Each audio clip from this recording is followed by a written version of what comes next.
Hello everyone, welcome to Aaradhya bio classes. आज की series के अंदर हम जो 12th क्लास की इंपॉर्टेंट सीरीज चल रही है उसमें से एक इम्पोर्टेंट टॉपिक करने वाले हैं, दैट इज द स्पर्मेटोजेनेसिस। ये टॉपिक एचबीएससी सीबीएसई दोनों के लिए इक्वली इम्पोर्टेंट है। स्पर्मेटोजेनेसिस स्टार्ट करने से पहले हम कुछ इम्पोर्टेंट बात कर लेते हैं कि इस प्रोसेस में स्टार्ट करने में कौन सा हार्मोन रिस्पॉन्सिबल है। Let's start. मेल के अंदर एट प्यूबर्टी, मेल के अंदर प्यूबर्टी में हाइपोथैलेमस ग्लैंड एक्टिवेटेड हो जाती है, या ये लगा लो कुछ हार्मोन रिलीज करना स्टार्ट कर देती है। जो हाइपोथैलेमस है ब्रेन के अंदर लोकेटेड है और कौन सा हार्मोन रिलीज करती है? Gonadotropin releasing hormone. Gonadotropin releasing hormone. Remember that hypothalamus से जितने भी हार्मोन रिलीज होंगे, सीक्रेट होंगे, वो सारे रिलीजिंग हार्मोन होंगे। और gonadotropin releasing hormone anterior pituitary के अंदर जाके काम करता है, या ये लगा लो कि एंटीरियर पिट्यूटरी को जगा देता है, स्टिमुलेट करता है। एंटीरियर पिट्यूटरी ह्यूमन में दो तरह की हार्मोन रिलीज करती है। मेल के अंदर एलएच और एफएसएच। एलएच ल्यूटिलाइजिंग हार्मोन और एफएसएच फॉलिकल स्टिमुलेटिंग हार्मोन। ये जो ल्यूटिलाइजिंग हार्मोन है मेल के अंदर टेस्टिस और टेस्टिस के अंदर लेडिंग सेल्स, मेल के अंदर टेस्टिस और टेस्टिस के अंदर क्या, लेडिंग सेल्स पे जाके काम करता है। और इन लेडिंग सेल से एक हार्मोन रिलीज करवाता है, that is the androgen hormone, जिसका एक टाइप है टेस्टोस्टेरोन। और ये टेस्टोस्टेरोन हार्मोन मेल के अंदर सेकेंडरी सेक्स करैक्टर लेके आते हैं। दूसरा हार्मोन देख लेते हैं, follicle stimulating hormone FSH. Male के अंदर टेस्टिस में ही सर्टोरी सेल पे जाके काम करेगा और वहां से एक हार्मोन रिलीज करवाएगा, दैट इज द इनिबिन। कौन सा हार्मोन? इनिबिन। इनिबिन क्या काम करेगा?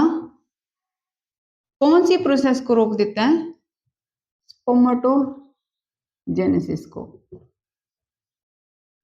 तो अगर मैं ओवरव्यू देखूं, एट प्यूबर्टी 11 से 13 साल के अंदर मेल के अंदर एक हार्मोन रिलीज करता है hypothalamus, that is a GnRH, gonadotropin releasing hormone. ये हार्मोन कहाँ पे ट्रांसफर होता है? एंटीरियर पिट्यूटरी में। एंटीरियर पिट्यूटरी दो हार्मोन रिलीज करती है, ल्यूटिलाइजिंग हार्मोन और follicle stimulating hormone. Luteinizing hormone male के टेस्टिस के अंदर लेडिंग सेल पे जाके काम करता है और वो लेडिंग सेल क्या रिलीज करती है? एंड्रोजन हार्मोन, जिसका एक टाइप के है टेस्टोस्टेरोन। और सर्टोली सेल के ऊपर कौन सा हार्मोन काम कर रहा है? Follicle stimulating hormone. और सर्टोली सेल कौन सा हार्मोन रिलीज कर रही है? इनिबिन। और ये इनिबिन हार्मोन किस लिए काम आता है? स्पर्मेटोजेनेसिस को इनिबिट करने के लिए, अगर प्रोसेस रोकनी हो। तो हम जो एक्चुअल में प्रोसेस करने वाले हैं उसको स्टार्ट कर देते हैं। स्पर्मेटोजेनेसिस है क्या?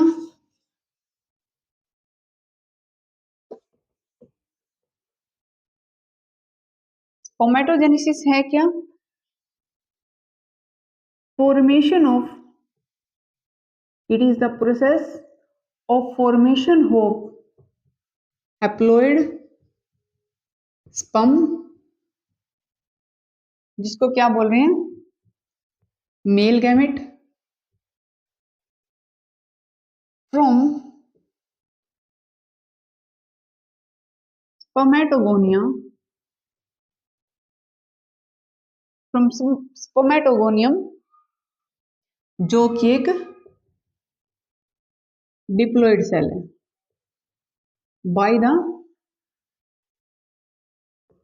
Process of meiosis. स्पर्मेटोजेनेसिस एक प्रोसेस जिसमें मेल गैमेट स्पर्म बनता है, हैप्लॉइड है, कहां से, स्पर्मेटोगोनियम से, जो कि एक डिप्लॉइड सेल है। कौन सी प्रोसेस से, मियोसिस से। लोकेशन कहाँ है, ये प्रोसेस होती कहाँ है, मेल के अंदर टेस्टिस, और टेस्टिस के अंदर भी कहा, सेमनीफेरस ट्यूबल्स में। अगर मेल टेस्टिस में स्ट्रक्चर देखें तो ये लोब्यूल्स होती हैं, और इन लोब्यूल्स के अंदर क्या है, सेमनीफेरस ट्यूबल्स हैं, और ये सेमनीफेरस ट्यूबल्स के अंदर कुछ सेल्स होती हैं जिनको हम क्या बोल रहे हैं, जर्म सेल। अब इसके नाम से पता लग रहा है ये जर्म सेल है, जर्म सेल है तो ये गैमेट बनाएगी। अगर गैमेट बनाएगी तो कौन सी प्रोसेस से बनाएगी, मियोसिस से बनाएगी। Let's start the process.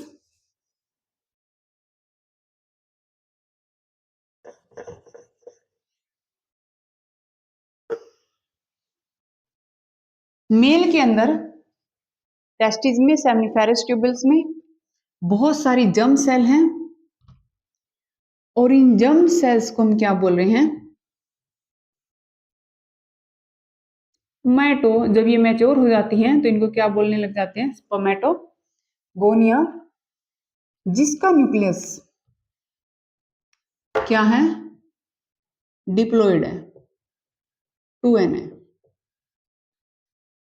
Nucleus क्या है, डिप्लॉइड है, 2n है। ये मल्टीपल डिवीजन करेगा माइटोसिस से, क्योंकि हम पढ़ चुके हैं कि माइटोसिस कौन सी प्रोसेस है जिसमें कॉपी नंबर तो बढ़ता है बट क्रोमोसोम नंबर सेम रहते हैं। माइटोसिस से डिवीजन करेगा, और जो सेल बनाएगा वो सेल भी कैसी होंगी, डिप्लॉइड ही होंगी। अब इन सेल्स को हम क्या बोलने लग जाएंगे, प्राइमरी स्पर्मेटोसाइट्स, प्राइमरी स्पर्मेटोसाइट्स। आप देख सकते हो स्ट्रक्चर में पहले क्या था, स्पर्मेटोगोनिया, फिर हमारे पास क्या आ गया डिवीजन से, प्राइमरी स्पर्मेटोसाइट्स। ये जो प्राइमरी स्पर्मेटोसाइट्स हैं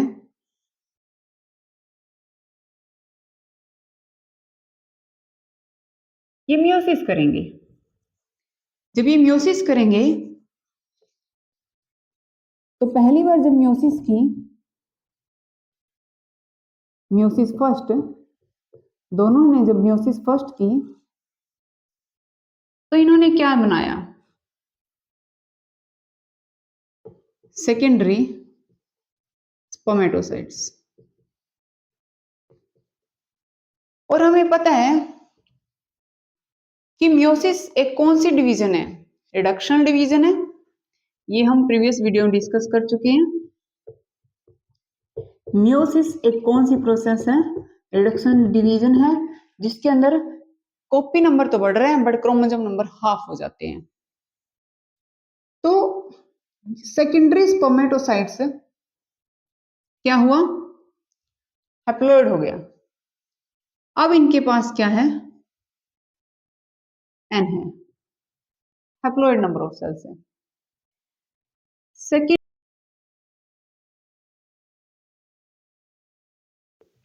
spermatocytes undergo meiosis first. Meiosis first के अंडरगो जाएंगी तो यही प्राइमरी स्पर्मेटोसाइट्स किस में चेंज हो जाएगा?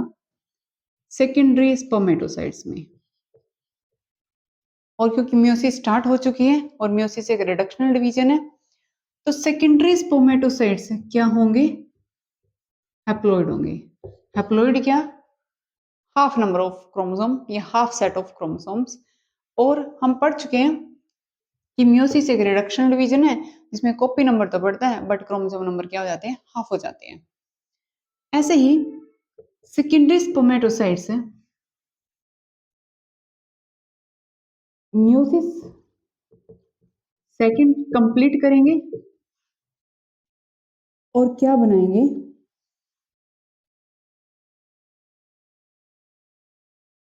हाफ नंबर ऑफ क्रोमोसोम है, ऑलरेडी हो चुके हैं। क्या बनाएंगे? स्पर्मेटिड्स। ये स्पर्मेटिड्स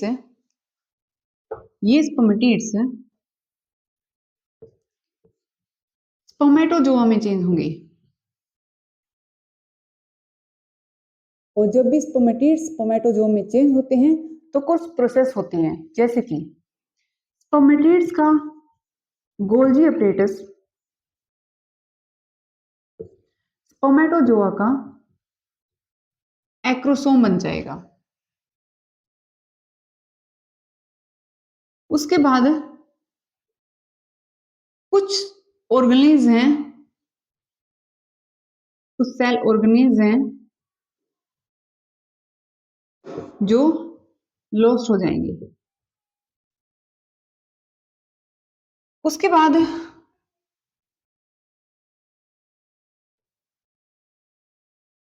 अगर मैं बात करूं, इस प्रोसेस को बोलेंगे क्या?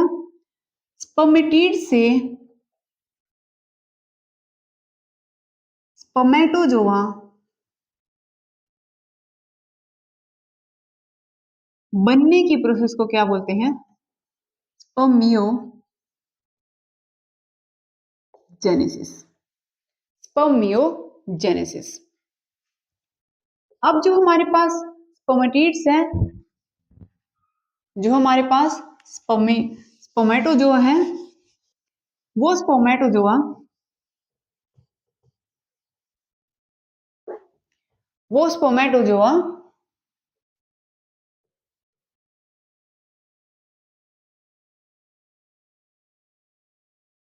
सर्टोली सेल से रिलीज हो जाएगा, उसको छोड़कर चला जाएगा।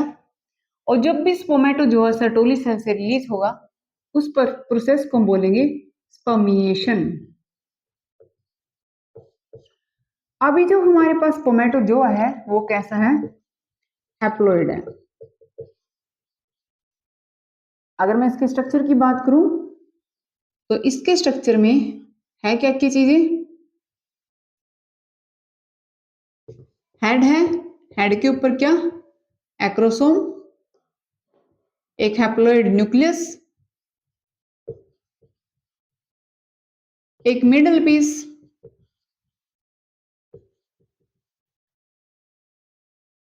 जिसके पास एक मिडल पीस जिसके पास बहुत सारी माइटोकॉन्ड्रिया है जो एनर्जी का काम करता है। और लास्ट में मूवमेंट के लिए, मोटिलिटी के लिए क्या है? टेल है। अब जैसे ही टेस्टिस में स्पर्मेटोजेनेसिस हुई, स्पर्म बने, तो रास्ता क्या है? टेस्टिस से। टेस्टिस में क्या था? Seminiferous tubules. ये अरेंजमेंट पूछी जा सकती है आपसे। सेमनीफेरस ट्यूबल से कहा? रेटी टेस्टिस। रेटी टेस्टिस से कहा? वासा एफरेंसिया। वासा एफरेंसिया से कहा? एपिडिडाइमस। एपिडिडाइमस। और एपिडिडाइमस से वासा डिफरेंस।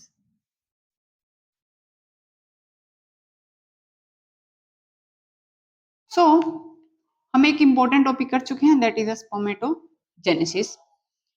और स्पर्मेटोजेनेसिस करते टाइम लास्ट में हमें क्या मिला, स्पर्मेटोजोआ, जिसको हम मेल गैमेट या स्पर्म भी बोलते हैं। The way of transfer you can see here.